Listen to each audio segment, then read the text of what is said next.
Hello friends, आप देख रहे हैं आपका चैनल शेयर बाजार विद आयुष और बात करेंगे दोस्तों इस वीडियो में मार्केट्स के ऊपर। तो दोस्तों आज भी बाजार में हम कह सकते हैं कुछ खास अच्छा सेशन देखने को नहीं मिला। करीबन 22,023 पर आज दोस्तों हम कह सकते हैं निफ्टी ने क्लोजिंग दी है। करीबन 123 अंक की गिरावट के साथ निफ्टी आज बंद हुआ है। ऑलमोस्ट 0.56% का फॉल देखने को मिला। आज दोस्तों जो निफ्टी का हाई था वो करीबन 22,120 का लगता हुआ देखने को मिला। 21,931 का दोस्तों आज का लो था एंड ओवरऑल हम कह सकते हैं वहां से हमको रिकवरी जरूर देखने को मिली, क्योंकि आज का सेशन करीबन आप कह सकते हैं वॉलेटाइल जरूर देखने को मिला। बट अच्छी बात क्या है, अच्छी बात यही है कि देखिए निफ्टी ने जो आज अपनी क्लोजिंग दी है वो 22,000 प्लस में दे दी। ये सबसे अच्छी बात हो गई। अगर मैं बात करता हूँ यहाँ पे मिड कैप की, राइट, सबसे इंपॉर्टेंट मिड कैप इंडेक्स भी अगर आज आप देखेंगे तो गिरावट हमको देखने को मिली, बट एक स्मार्ट रिकवरी हमको यहाँ पर नजर आई है। अगर आप खुद नोटिस करेंगे बैंक जो पूरा मिड कैप इंडेक्स है ओवरऑल शुरुआत में खुला ही नीचे था और उसके बाद नीचे ही ट्रेड करा था, बट उसके बाद जैसे ही देखिए थोड़ा बहुत रिकवरी आई तो इस यहाँ पर भी हमको रिकवरी देखने को मिली। एंड सबसे बड़ी बात क्या है, आज का जो हाई था वो करीबन 38,603 का था एंड जो लो था वो 37,744 का था, आप देख सकते हैं। सो ये जरूर है कि एक रिकवरी आज हमने साफ साफ यहाँ पर बनती हुई देखी और करीबन 38,250 पर मिड कैप इंडेक्स ने क्लोजिंग दी। अगर मैं बात करता हूँ स्मॉल कैप की, तो वहां पर तो देखिए रिकवरी काफी बढ़िया देखने को मिली, बिकॉज स्मॉल कैप इंडेक्स पूरा रिकवर हो गया और हरे निशान में जाकर बंद हुआ है। सबसे बड़ी बात है जो इंडेक्स दो की सबसे ज्यादा पिटता हुआ नजर आया था एंड बहुत ज्यादा गिरावट यहाँ पे हमको देखने को मिली, लेकिन आज 105 अंक ऊपर जाकर बंद होता है। जबकि आप देख सकते हैं निफ्टी, सेंसेक्स, बैंक निफ्टी सब में हरा निशान था, लेकिन स्मॉल कैप इंडेक्स आज यहां पर आपको रिकवर करता हुआ देखने को मिला और 0.25% ऊपर बंद हुआ है। आप देख सकते हैं दिन के हाईज के करीब जाकर स्मॉल कैप इंडेक्स बंद हुआ है। 42,308 का हाई था, 42,012 पे जाकर स्मॉल कैप ने आज आपको क्लोजिंग दी है। तो ओवरऑल ये कह सकते हैं कि एक अच्छा सेशन हमको देखने को मिल गया यहाँ पर एक रिकवरी के साथ, बिकॉज जब नीचे शेयर्स खुले तो उसके बाद रिकवर भी करते हुए नजर आए। स्पेसिफिकली ये बड़ी बात है। अब देखिए सबसे जरूरी जो चीज जिसका हम सब लोग वेट कर रहे थे वो यही था कि म्यूचुअल फंड के स्ट्रेस टेस्ट का रिजल्ट निकल कर आएगा, राइट। और आज 15 तारीख हो चुकी है और 15 तारीख को जो रिजल्ट्स थे उसको डिस्क्लोज करना था, डिक्लेयर करने थे रिजल्ट्स। तो यहाँ पर स्ट्रेस टेस्ट के रिजल्ट भी निकल कर आए। काफी देखिए यहाँ पर जो म्यूचुअल फंड है जैसे कि क्वांटम हो गया, बंधन हो गया, एचडीएफसी, फ्रैंकलिन, मीरा एसेट्स, इन सब ने दोस्तों अपना रिजल्ट अनाउंस किया। अब ये बात ध्यान सबसे समझना पड़ेगा कि बेसिकली स्ट्रेस टेस्ट था क्या। देखिए इसका मतलब सिंपल सी बात है कि कितना समय म्यूचुअल फंड्स को लगेगा उनकी पोजीशंस को लिक्विडेट करते करते, यानी अगर वो बेचना चालू करे तो उनको कितना समय लग सकता है अपनी सारी पोजीशंस मार्केट में उतारने के लिए। इसमें देखिए प्रो राटा बेसिस पे ये पूरा हुआ था, जिसमें देखिए जो चीज थी वो यही थी कि आप ओवरऑल आप 80% अभी निकाल के बताइए, 20% छोड़ देते हैं, लेकिन 80% ऑफ योर होल जो मिड कैप और स्मॉल कैप देखेंगे पूरे पोर्टफोलियोज है उसको कितने समय में लिक्विडेट कर सकते हैं। और ये बात ध्यान रखिएगा, ये जो स्ट्रेस टेस्ट है ये हर 15 दिन में होगा और हर 15 दिन में दोस्तों म्यूचुअल फंड्स अपने रिजल्ट्स बताएंगे। तो अभी जो रिजल्ट्स निकल कर आए हैं उसमें फ्रैंकलिन इंडिया ने देखिए साफ साफ कहा है कि उनको करीबन 12 दिन लगेंगे उनके 50% ऑफ द पोर्टफोलियो को लिक्विडेट करते करते। जी हाँ, उन्होंने कहा है कि ऑलमोस्ट यहाँ पे 50% पोर्टफोलियो को लिक्विडेट करते करते उनको 12 दिन लग सकते हैं। और यहाँ पर small cap index in 6 days to while diverse 25% of its holding, 6 दिन लगेंगे 25% होल्डिंग को निकालने के लिए।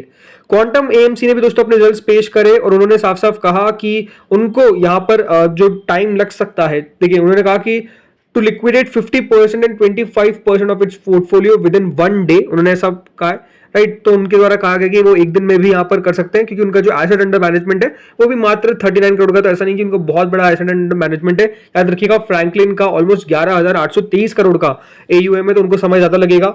वैसे कैनेरा टोबैको ने दोस्तों साफ साफ बताया कि करीबन 13.5 दिन उनको लग सकते हैं उनका लिक्विडेट करते करते 50% पोर्टफोलियो। 50% का मतलब कितना है, देखिए उनका जो एसेट अंडर मैनेजमेंट है वो ऑलमोस्ट 9595 करोड़ का है। इसका मतलब ये कि 50% इतना समय लगेगा, 13.5 days लगेगा दोस्तों अगर उनको उनका बचाव 15% करना है, और 7 दिन लगेंगे ऑलमोस्ट, या फिर 6.75 days लगेंगे to liquidate 25% of its holding. UTI mutual fund ने भी अपने स्ट्रेस टेस्ट के लिए बताया, तो उसमें बताया गया कि 50% को करने में 4.3 days लग सकता है, उनका ये मानना है। और उन्होंने कहा कि जो यूटीआई स्मॉल कैप फंड है उसको इतना समय लगेगा। यूटीआई मिड कैप को दोस्तों यहाँ पर ऑलमोस्ट 4.22 days लग सकते हैं 25% पोर्टफोलियो को यहाँ पर लिक्विडेट करते करते। ऑलमोस्ट उनको समय लग सकता है 2.15 days और 2.11 days रिस्पेक्टिवली। तो आप समझ सकते हैं कि यहाँ पे सारे म्यूचुअल फंड्स ने दोस्तों अपना डेटा बताया। अभी ऐसी देखिए लिस्ट जो है वो बढ़ती जाती है, बट इंपॉर्टेंट क्या था कि मान लीजिए देखिए बाजार गिरता है और एक मैं म्यूचुअल फंड का होल्डर हूं और मुझे इस बाजार में गिरते हुए अपने स्टेक को खाली करना है स्पेसिफिकली। तो इसीलिए दोस्तों ये जो पूरा स्ट्रेस टेस्ट था ये किया गया। क्यों? बिकॉज उनको सेबी को साफ साफ क्या लगता है, सेबी को लगता है कि देखिए कोई बबल तो क्रिएट नहीं हो रहा है यहाँ पर। और अगर देखिए सेबी को लगता है कि बबल क्रिएट हो रहा है तो नो डाउट देखिए इसके ऊपर जांच होनी थी। एंड मेरे सबसे देखिए जांच सही समय पर आ गई है स्पेसिफिकली। क्यों? बिकॉज मेरे सबसे देखिए बबल हो सकता है कि बहुत ना हो हमारे मार्केट में, बट द थिंग इज कि जिस तरीके से पैसा आ रहा था इस पूरे देखिए इंडाइसेस में स्मॉल कैप और मिड कैप के अंदर, ये कोई बहुत बढ़िया संकेत नहीं था। क्यों? बिकॉज देखिए लोग लार्ज कैप कंपनी से पैसा डालना शुरू नहीं कर रहे थे। और सेबी ये चाहता है कि देखिए जब भी बाजार गिरेगा तो इस बात का ध्यान रखिएगा, सबसे आगे ये छोटे शेयर्स ही होंगे। ये शेयर्स जितने देखिए जल्दी डबल होते हैं उतने जल्दी हाफ भी होते हैं, राइट। तो ये आपको समझना पड़ता है कि ये सब चीजें होती है। इसलिए एक अगर कोई मैं इन्वेस्टर हूं तो सेबी यही चाहता है कि कम से कम मेरा जो इंटरेस्ट है उसको सेबी किस तरीके से प्रोटेक्ट कर सकता है, इसके ऊपर सेबी का काम होता है, जो एग्जैक्टली अभी सेबी ने किया है। तो इसको हम एक अच्छे ढंग से देखें। नो डाउट देखिए इसके कारण सबके पोर्टफोलियोज की हालत खराब हो गई, इसमें कोई डाउट नहीं है, इसमें कोई भी दोहराई नहीं है। बट ये देखिए आगे पीछे अगर मान लीजिए बाजार क्रैश हुआ था तो आपको पता नहीं चल पाता कि ऐसा क्या हो सकता है। इसलिए देखिए हम कह सकते हैं ये जो सेबी ने किया, जो कदम उठाया वो बढ़िया था। अब क्योंकि देखिए सेबी के बयान पे नो डाउट देखिए काफी कुछ यहाँ पर हम कह सकते हैं इन्वेस्टर्स ने भी अपना बयान पेश किया, और जो बैकलैश था बेसिकली सेबी यहाँ पर कर रहा था।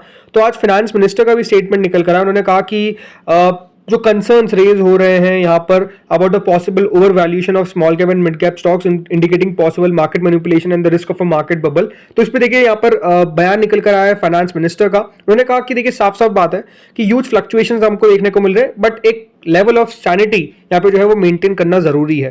उन्होंने कहा कि यहाँ पर freedom to play on its own होना चाहिए, देना चाहिए, ये उनके द्वारा साफ साफ कहा गया। उन्होंने कहा कि I will let the market play on their own as much as more people try to, right.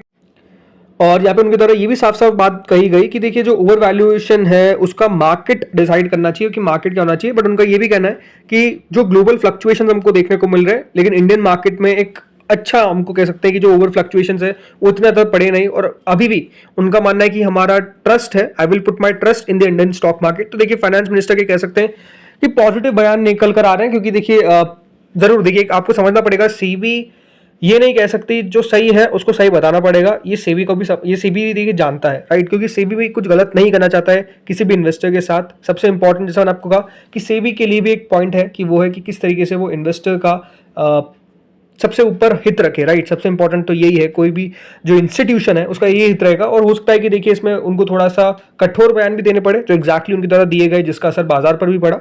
But अभी भी हम कह सकते हैं कि यहाँ पर सेबी ने जो किया मेरे सबसे ऑन एंड ऑल आप लार्जली अगर देखेंगे तो कुछ गलत नहीं किया, जो उनको लगा उनके द्वारा कहा गया।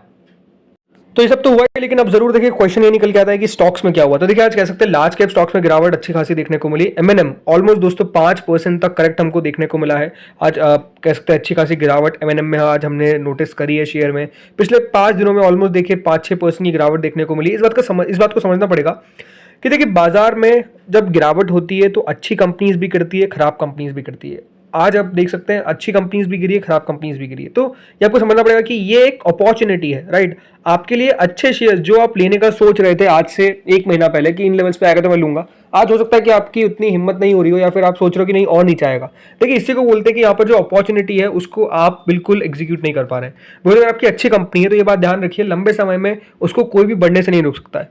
आपको ध्यान किस पर रखना है? आपको ध्यान रखना है कि कंपनी के किस तरीके के नंबर्स आ रहे हैं, फाइनेंशियल्स आ रहे हैं, ये इंपॉर्टेंट है। वैसे बात करते हैं एचएएल के बारे में। तो एचएएल को आज देखिए एक ऑर्डर भी मिला है, और एक खबर आई थी अभी कि एचएएल को ऑर्डर मिलता हुआ नजर आया। लेकिन आज जरूर देखिए शेयर 2% गिरा, लेकिन ये कह सकते हैं कि कुछ खबर आ रही थी इसलिए शेयर में रिकवरी भी देखने को मिली। नो डाउट देखिए मार्केट भी रिकवर हुआ। कल भी कंपनी को देखिए ऑर्डर मिलने की खबर आई थी जिसमें ऑलमोस्ट 8,000 करोड़ का ऑर्डर मिलता हुआ नजर आया। लेकिन आज कह सकते हैं शेयर उतना कुछ खास नहीं किया। बट नो डाउट देखिए जैसे मैंने कहा कुछ अच्छी कंपनीज है उनके ऊपर आपको नजर रखनी है, जिस तरीके से ये बढ़िया करेंगे। तो दोस्तों इस वीडियो में तो इतना ही था। होपफुली आपको वीडियो बढ़िया लगा होगा। अगर लगा तो लाइक कर देना। वैसे आपका क्या मानना है कि यहाँ से निफ्टी कितना और ऊपर जा सकता है या नीचे जा सकता है, बताइएगा कॉमेंट सेक्शन में। इस वीडियो में इतना ही था। Thank you friends for watching this video.